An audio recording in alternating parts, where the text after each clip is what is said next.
Cuando hablamos de problemas de la adolescencia, suelen pasar dos cosas al mismo tiempo. La primera es el pánico moral. Los adolescentes de hoy están peor que nunca. Van hacia el abismo. La segunda es la negación. Son cosas de la edad. Ya se les pasará. Ambas son mentiras que nos hacen mal, sobre todo a ellos. Este episodio no va a servir a ninguna de las dos. Van a ser algo mucho más difícil y mucho más útil. Mirar los principales problemas del adolescente contemporáneo, con evidencia, con precisión y con la esperanza que da a entender bien lo que pasa. Este es el episodio final de la serie y quiero que salgamos de él con más claridad, no con más miedo. Hola, soy Yadira Chacón. Bienvenido al quinto y último episodio de Psicología de la Adolescencia. Hoy trabajamos el capítulo 5 del libro y por eso es un episodio un poco más largo. Cubre 5 subtemas. Vamos a hablar de violencia adolescente y comportamiento antisocial, de la formación de grupos y del contagio entre pares, del consumo de sustancias tóxicas y de las relaciones de pareja, incluidas sus formas de violencia menos visible. Este episodio no viene con recetas mágicas, viene con marcos para pensar mejor y con orientaciones que la investigación contemporánea ha demostrado que ayudan. Respira. Antes de entrar, primer ejercicio. Ejercicio 1. Una señal que ignoraste alguna vez. Toma tu cuaderno y responde con honestidad. 1. Piensa en un adolescente que hayas conocido, tu hijo o hija, un estudiante, un sobrino, incluso tú mismo en tu adolescencia. ¿Hubo algún momento en que apareció una señal, un cambio de humor, un moretón, un aislamiento, un consumo, una relación rara, que hoy identificarías como problemática y que en su momento se minimizó o ignoró? 2. ¿Por qué se ignoró? Sin culpa, con claridad, falta de información, miedo a saber, falta de tiempo, negación. 3. Si esa señal se hubiera atendido, ¿qué podría haber sido distinto? 4 minutos. Pausa y escribe. Este ejercicio no es para castigarse, es para afinar la mirada.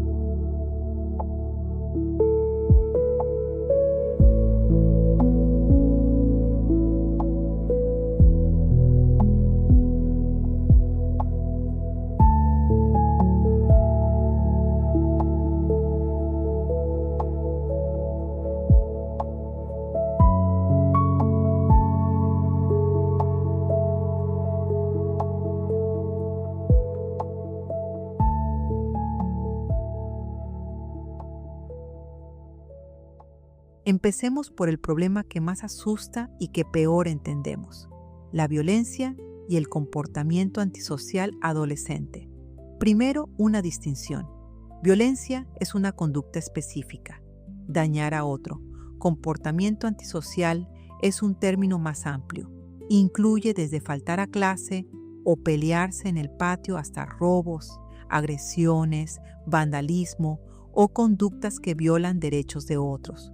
La violencia puede ser una forma de comportamiento antisocial, pero no todo comportamiento antisocial es violento. Vamos a las formas más frecuentes. 1. Acoso escolar o bullying. Dan Olweus lo definió con 3 criterios: una conducta agresiva, repetida en el tiempo y con desequilibrio de poder entre agresor y víctima. Si falta cualquiera de los 3, no es acoso, es una pelea puntual, un conflicto simétrico o una broma pesada. La distinción importa porque el acoso tiene consecuencias muy específicas en la salud mental de la víctima, del agresor y de los observadores. Hoy sabemos que se ha digitalizado y que su impacto en depresión, ansiedad e ideación suicida está sólidamente documentado. 2. Violencia entre pares fuera de la escuela. Peleas, agresiones en la calle, participación en grupos violentos. La investigación contextual es fundamental. La mayoría de la violencia entre adolescentes ocurre en contextos muy concretos, no como rasgo generalizado. 3. Violencia hacia adultos, especialmente en el hogar. Un fenómeno menos visible pero creciente. Adolescentes que agreden a sus padres, sobre todo a sus madres. Suele estar ligada a familias donde faltaron límites tempranos o donde la violencia adulta fue modelo. 4. Violencia autoinfligida. Autolesiones, ideación suicida, intentos de suicidio. Es un capítulo enorme y quizá el más doloroso de la adolescencia contemporánea, con tasas que han subido en los últimos 20 años. La señal más importante para adultos que acompañan es tomar en serio cualquier mención, no minimizar y buscar ayuda profesional. Ahora, el marco teórico más útil para pensar todo esto lo aportó Terry Moffitt, quien propuso una distinción que sigue vigente. Hay dos tipos muy distintos de trayectoria antisocial adolescente. Trayectoria 1. Antisocial limitada a la adolescencia. El adolescente empieza a comportarse mal en la pubertad, actúa en compañía de pares, no tenía historia antisocial en la infancia y desiste espontáneamente en la adultez temprana. Es un fenómeno estadísticamente normal. La mayoría de los adolescentes comete alguna transgresión. La brecha entre madurez biológica y adultez social explica muchas de esas conductas. No requieren intervenciones intensivas, se resuelven solas, sobre todo con acompañamiento y transiciones sanas hacia la adultez. Trayectoria 2. Antisocial persistente a lo largo del ciclo vital. Aquí hay historia previa, conductas problemáticas en la infancia, factores neurobiológicos, temperamento difícil y contextos familiares adversos. La conducta antisocial no arranca en la adolescencia, se intensifica en ella. Este grupo es pequeño, entre el 5 y el 10% de la población, pero concentra la mayor parte de la violencia grave. Requiere intervenciones tempranas, intensivas y multisistémicas. Aquí no basta con acompañar. Rolf Lauber y David Farrington ampliaron el modelo con estudios longitudinales y demostraron algo crucial. Los factores de riesgo se acumulan. No hay un solo factor que explique la trayectoria persistente. Son familia, más temperamento, más escuela, más barrio, más pares. Y correlativamente, los factores de protección también se acumulan. La investigación sobre prevención dice 3 cosas claras. Primero, cuanto más temprano se interviene, mejor. Las trayectorias persistentes se afinan en la infancia. Llegar en la adolescencia media es tarde, aunque no imposible. Segundo, las intervenciones que funcionan son multisistémicas. No basta con la escuela, no basta con la familia, no basta con el adolescente solo. La terapia multisistémica de Scott Hengeler es un ejemplo bien evaluado. Tercero, el trato punitivo puro empeora. Las cárceles juveniles, la expulsión escolar y el aislamiento social profundizan la trayectoria. Lo que funciona es lo difícil: firmeza con calidez, límites con vínculo y consecuencias sin humillación. Ejercicio 2. Trayectorias. Con el modelo de Moffitt Fresco, responde: 1. Piensa en 2 adolescentes que hayas visto con conductas problemáticas, uno que hoy esté bien y otro con quien continúan los problemas. Sin diagnosticar, ¿qué diferencias ves en su historia previa? Infancia, familia, contexto. 2. Cuando tú reaccionas frente a una conducta problemática adolescente, ¿qué tiendes a hacer? ¿Intervenir con firmeza, minimizar, castigar, evitar? ¿Es siempre lo mismo? 3. Si supieras que la conducta que estás viendo pertenece a la trayectoria limitada a la adolescencia, ¿cómo cambiaría tu respuesta?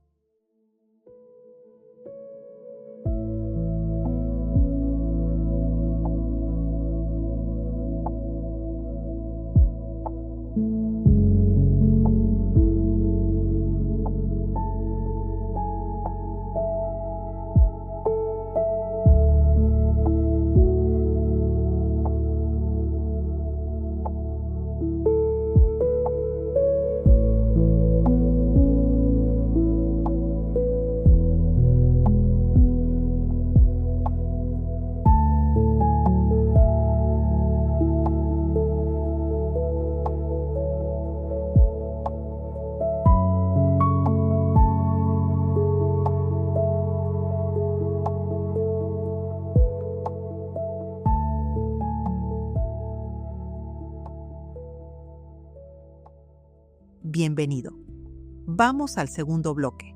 Hay un fenómeno bien documentado en la investigación sobre adolescencia que se llama contagio de pares. Thomas Dishon demostró algo sorprendente y a veces contraintuitivo.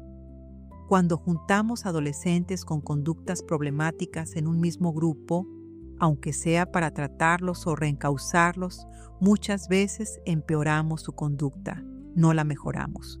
¿Por qué? Porque en el grupo se refuerzan, se enseñan técnicas, se ganan estatus entre ellos por sus transgresiones. Se llama entrenamiento en desviación.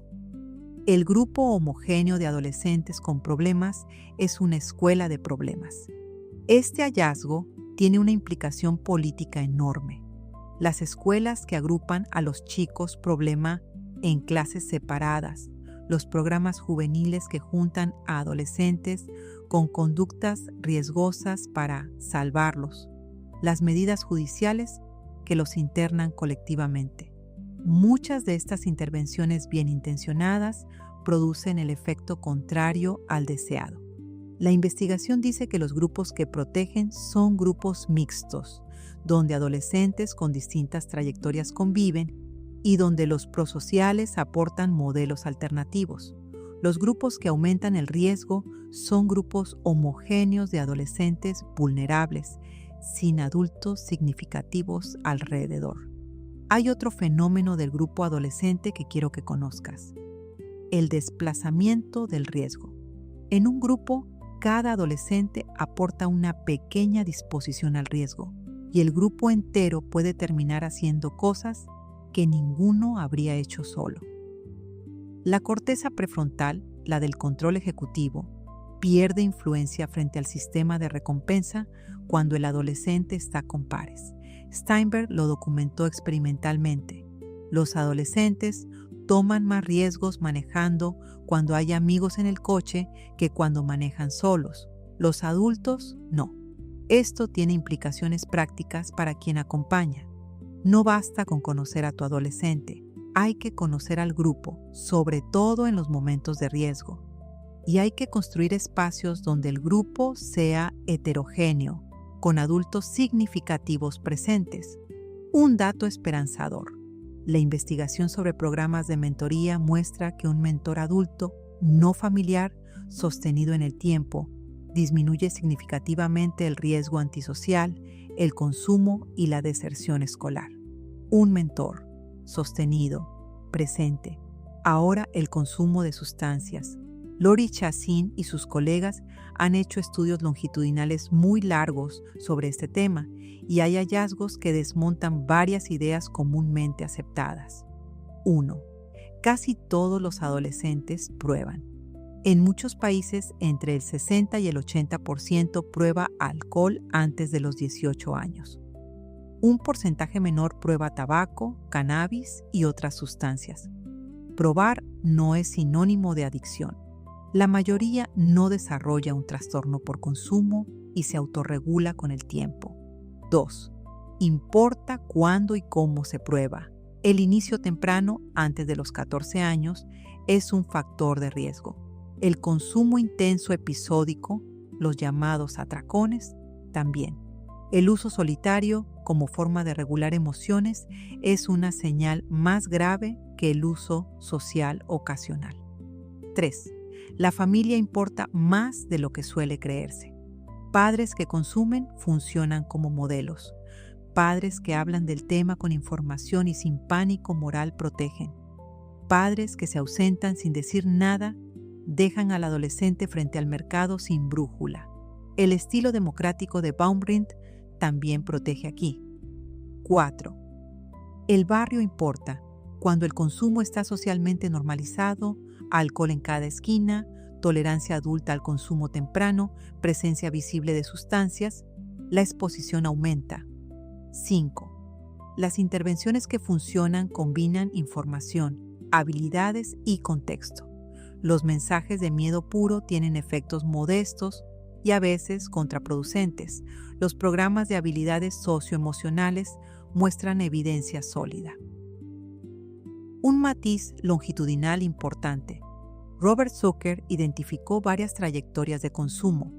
adolescentes abstinentes, experimentadores que prueban y sueltan, usuarios crónicos moderados y escaladores tempranos con inicio precoz y escalada rápida. La mayoría abandona el consumo problemático en la adultez temprana al asumir roles laborales y de pareja. La minoría que se estabiliza suele coincidir con la trayectoria antisocial persistente de Moffitt: acumulación temprana de riesgos, herencia familiar, contexto adverso. Saber que la mayoría desiste con acompañamiento cambia cómo intervenimos, sin pánico y sin dejar de mirar. Hay algo más que quiero subrayar. En los últimos 20 años han surgido dos nuevas dependencias adolescentes que no son sustancias en el sentido clásico: el uso problemático de pantallas y redes sociales y el juego en línea. La investigación es reciente pero coherente. Los mecanismos neurobiológicos activados son similares a los de las sustancias adictivas y las señales de alerta son parecidas: pérdida de control sobre el tiempo de uso, abandono de otras actividades, malestar cuando no se puede usar, impacto en sueño, escuela y relaciones. Acompañar a un adolescente hoy incluye acompañar su relación con las pantallas, no con prohibiciones sin argumento, sino con conversaciones, límites acordados y modelaje adulto, empezando por revisar nuestro propio uso. Ejercicio 3. El grupo, la sustancia y el ejemplo que damos. Piensa en el adolescente concreto con el que hemos trabajado toda la serie. Responde. 1. ¿Conoces con nombre a los 4 o 5 amigos más cercanos de ese adolescente? ¿Sabes en qué contexto se reúnen y qué hacen? 2. Sobre alcohol, tabaco, cannabis, otras sustancias y pantallas. ¿Qué modelo estamos ofreciendo nosotros los adultos en su entorno? Sin mentirte. 3. ¿Hay una conversación sobre alguna de estas sustancias o pantallas que estás postergando? ¿Cuándo la vas a tener?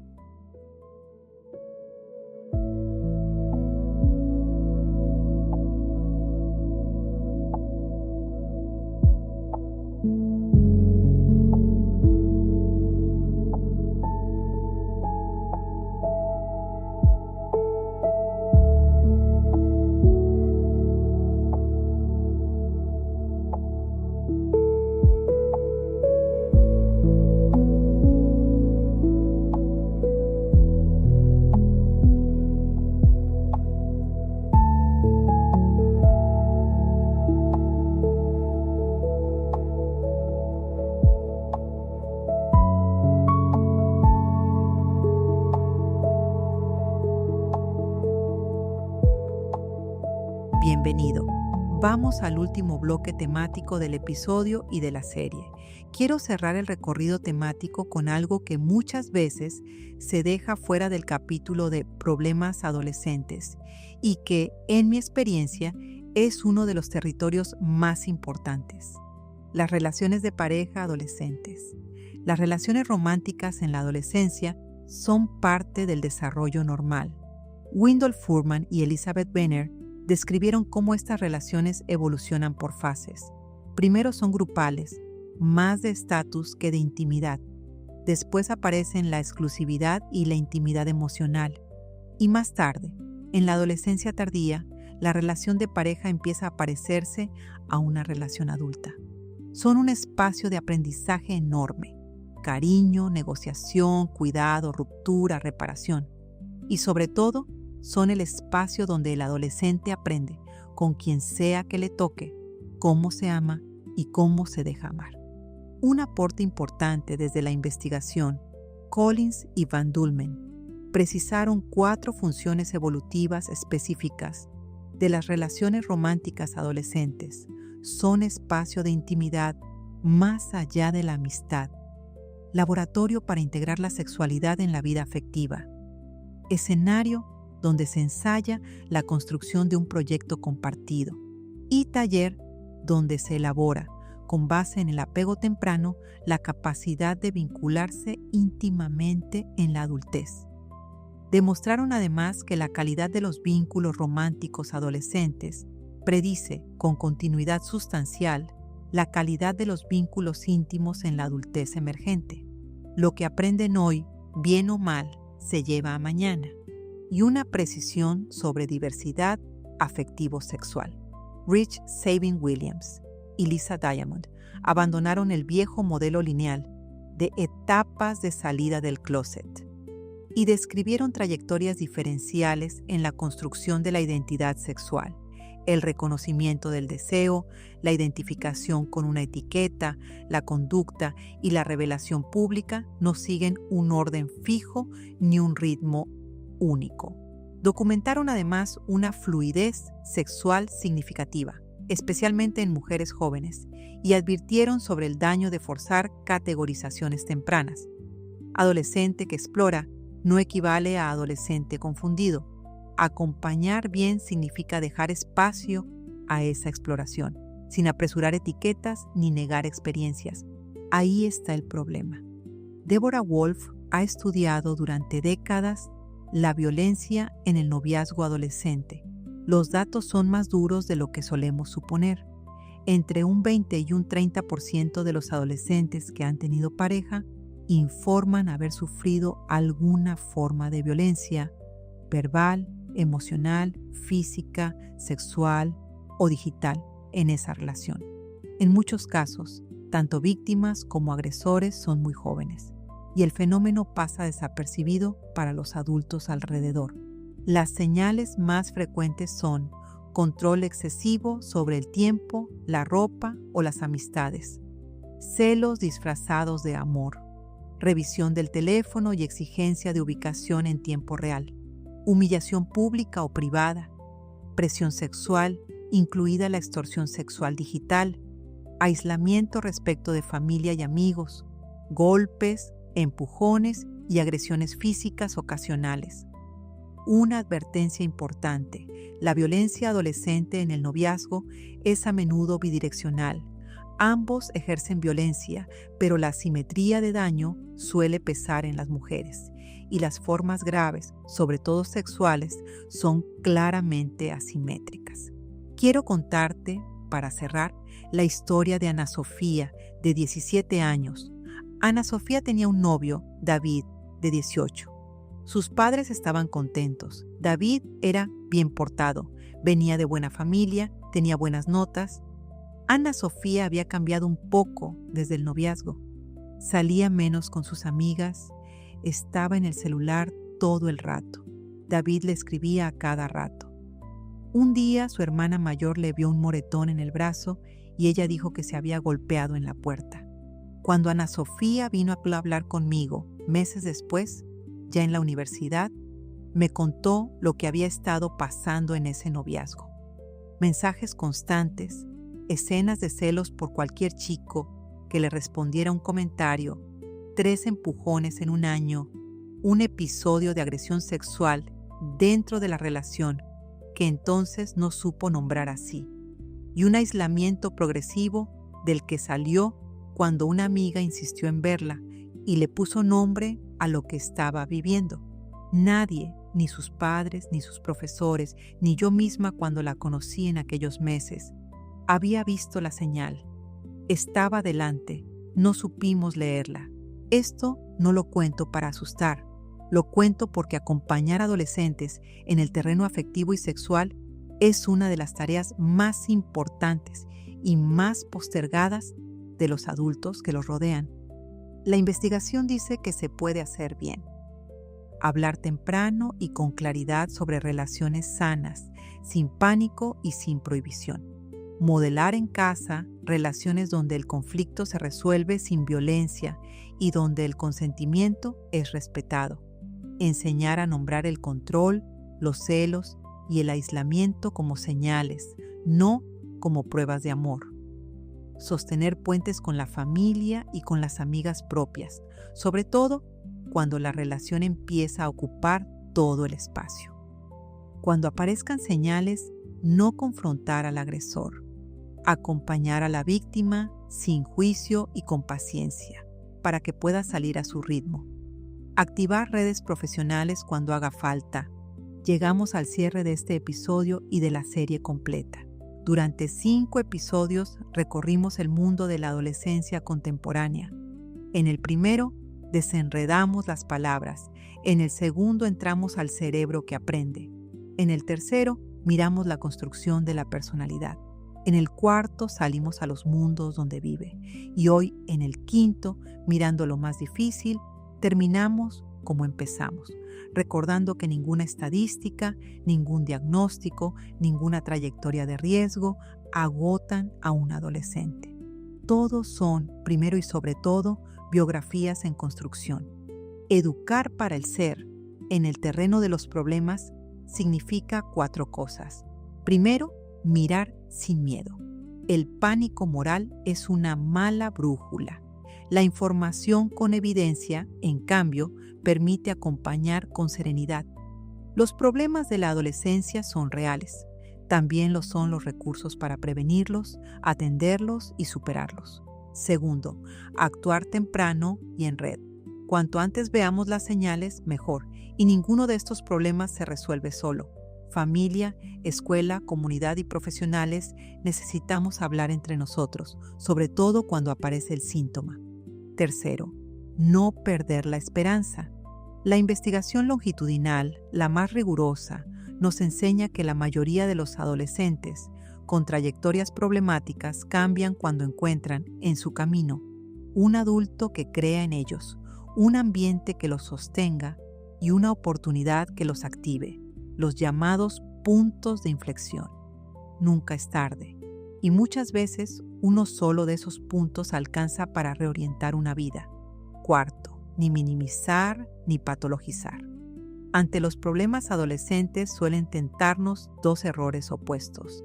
El error minimizador, ya se le pasará, abandona al adolescente a su propia vulnerabilidad. El error patologizante, leer todo comportamiento o vínculo como riesgo a controlar, asfixia lo saludable de la etapa. La mirada justa se sostiene en el medio. Reconocer lo que sí es problema, sin convertir en problema lo que es tarea evolutiva. Ejercicio 4. Un compromiso concreto de prevención. Este es el último ejercicio de toda la serie. Responde 1. De los 5 problemas que trabajamos hoy, violencia, comportamiento antisocial, contagio en grupos, sustancias, relaciones de pareja, ¿cuál está hoy más próximo al adolescente en el que has estado pensando toda la serie? 2.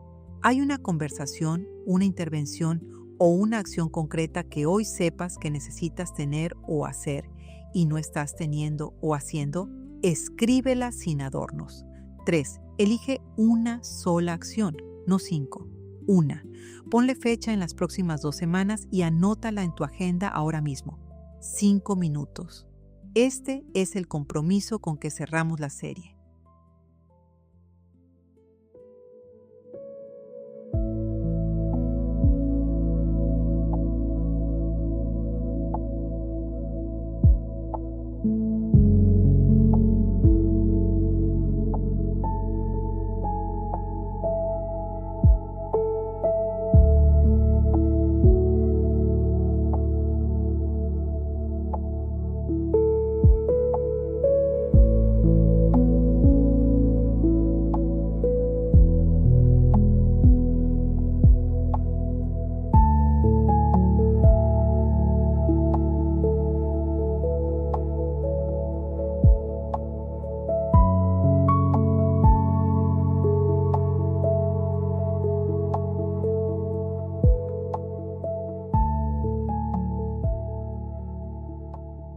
Gracias.